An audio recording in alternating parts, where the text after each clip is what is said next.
Afternoon, everyone. This is Tony from her Homestead Skills. Well, we had quite the rain yesterday, so of course, because of that, my garden is probably just full of mud, and therefore I decided that I would not go there today, although I suspect if when it dries out, there'll probably be a little bit more of a harvest to deal with. Now, my horseradish is doing amazing, and I probably should dig some of that out. I don't know if I want to wait another month before I do that. But horseradish root, you have to be careful with, because you leave a little bit of root and it'll spread. I'm finding the same problem with my comfrey.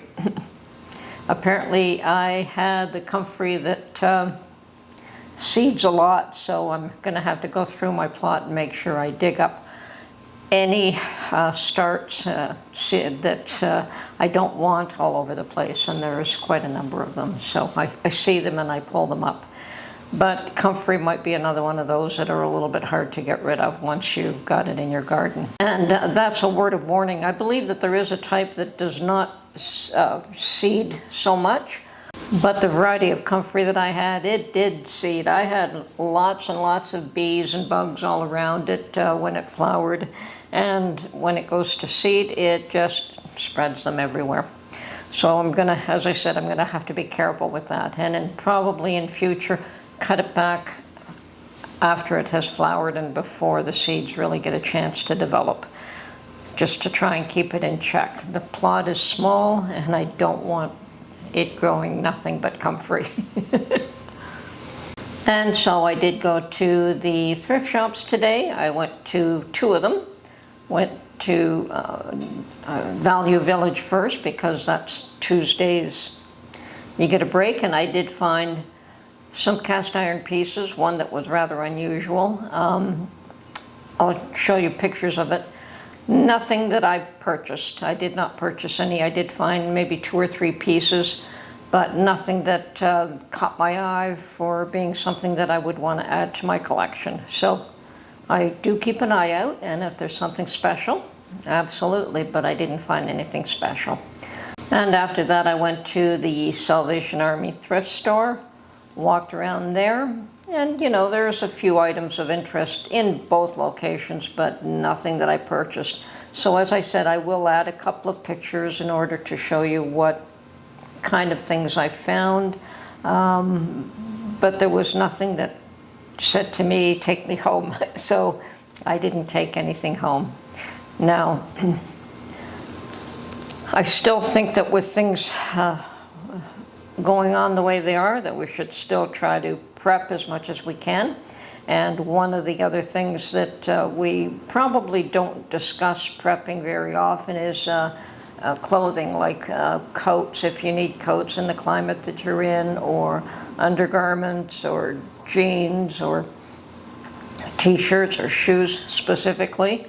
So I think that those are one of those things that you have to keep in mind, to have a little bit of extra on hand. And with that, I did stop by Walmart, and I picked up some things for Mark, which he doesn't pick up himself. One of the things that Mark will buy for himself always is shoes, which is a good thing, because I will never buy his shoes, but his undergarments and shirts and jeans and things like that, I will pick up for him.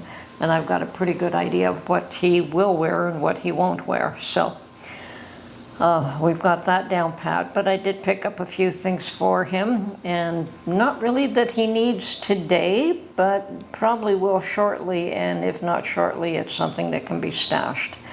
Mark is one of those fellows that I have seen him wear things until they're rags, and he, not so much lately, but many times in the past, he really just does not worry about the state of his clothing, perhaps as much as I would. And the market does appear to have corrected slightly from the drop that we had the last Monday, yesterday, and the Friday before that. Now, we had a holiday in Canada, the civic holiday, on Monday, so the stock market drop did not affect us Monday, but it's caught up to us today. But fortunately, I guess it didn't take the huge nosedive that everything did on Monday, because things are recovering slightly. I don't think that they have gone back up to the level that they were before the market tanked, but there has been a correction upwards, which at this point we'll just have to see if that is a correction or a crash, and which direction it continues to go in. So something to keep an eye on. We know that the world economy is affected as well. It wasn't just North America, it was right around the world, and definitely Japan was one of the hardest hits. And I do not follow the stock market in any way, shape, or form. I have bought stocks in the past, never been successful with it, so I leave that to people who know what they're doing. And if I invest funds, it would be in areas that I have a little more control over and less risky than what stock markets are. And I'm sure if you know what you're doing, the stock markets are not so risky, but for the amateur, they certainly are. So fortunately, I did not take a hit there, but people are taking hits everywhere, so if it isn't in one area, it's in another. And speaking of which, yes, we still have riots going on in England, and we have talk about potential civil war in North America, in America as a matter of fact, which is kind of ridiculous. I think that the comment was basically that if Trump wins, there's going to be a civil war. Well, maybe there'll be a civil war if Trump doesn't win, but I can see half the population is not going to be happy no matter which way that goes. But really stupid. I mean, the idea is, I thought the idea was to bring unity to the country instead of this continual pit one group against another. I mean, that works to get control to some degree, but at some point people get pretty fed up with being pitted against one another, and they might just go after the people who do the pitting. So I think if I were them, I'd be a little more cautious about what they're doing. And trying to instigate a civil war would be a rather foolish thing to do for a multitude of reasons. So anyway, that is down the road. It's not far, but it is another reason why you want to be prepared for any eventuality. And I think a civil war is one that preppers are probably more prepared to handle than most people. So, and I'm not going to say anything more than that. And of course, Israel is on high alert now because Iran is threatening something, retaliation for the actions that the Israelis took. But you know, this is who started what scenario, and you know, one starts and then the other one hits back, and then another one does something and then the other one hits back, and you know, that if it's got to end, it's got to end between those groups. And I think Iran and Israel have to resolve their issues or have to fight it out. Unfortunately, that's the way it seems. Now, do the Americans have to get involved? I wouldn't want to be sending my children to another war. That's all I have to say. We know that it's a tinderbox in the Middle East, and it's not going to get any better. It's going to get worse before it improves. And I understand that the U.S. is sending ships and planes and people over there, if nothing more than to protect their own interests and to show Iran that they are in the vicinity. I don't know what else they're going to do, but we'll see what happens.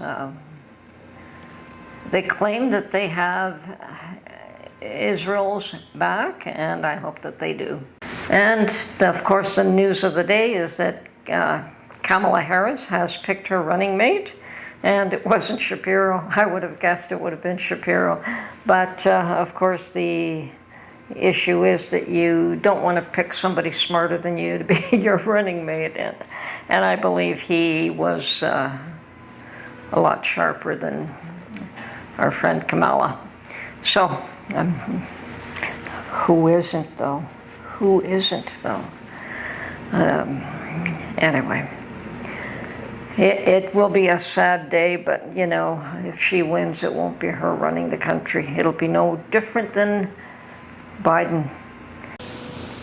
And I want to continue to encourage everyone to develop skills, learn how to make soap. It's not hard. Just get yourself a good formula.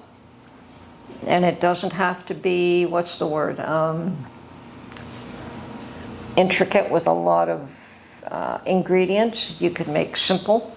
You could make simple soap with olive oil and lye. That's what they call Castile soap, is olive oil and lye. I mean, you need lye to make soap, and you need some form of oils. Now, you cannot make soap with just lard. It will not work. It's too crumbly. It's too, you know, you need the only soap that I know that you can make with a single ingredient is to use olive oil. So, unfortunately, olive oil has gone up in price. And the thing with Castile soap or olive oil soap is that it has to cure for 6 months as opposed to 4 or 5 weeks. So, but that doesn't mean you can't make it ahead of time, put it aside, and then you've got lovely, pure Castile soap. So learn how to make soap. It's pretty easy. You just have to be cautious with the lye. And I know that you can extract lye from ashes. I've never done that. Might have to learn to do that someday as well, but today I don't. So we'll see what happens there. Well, when I can buy commercially available lye, I will do so. Certainly makes that job a little bit easier. Anyway, continue to keep your eye on what's going on in the world. I don't recommend getting too distraught over what you hear and what you see, and don't believe everything that you hear and that you see, but use it as a gauge to say, this is what I have to do in my life in order to protect my interests and to look after my interests and look after my family. If you can't always do what you need to do, but do what you can. So that's my recommendation. But yes, keep an eye out on what's going on in the world, because you never know when it's going to hit, and something drastic will happen. I know something is about to happen, whether it happens 2 years from now, whether it happens this November, whether it happens in January, whether there's a civil war and adding, whether there's another world war that encompasses every country. Something is going to happen. Now, could be a technological war as well. So, but bear in mind that you still need to do something to protect your own interests. This is Tony from Her Homestead Skills. Hope you're all doing well. Talk to you soon. Bye for now.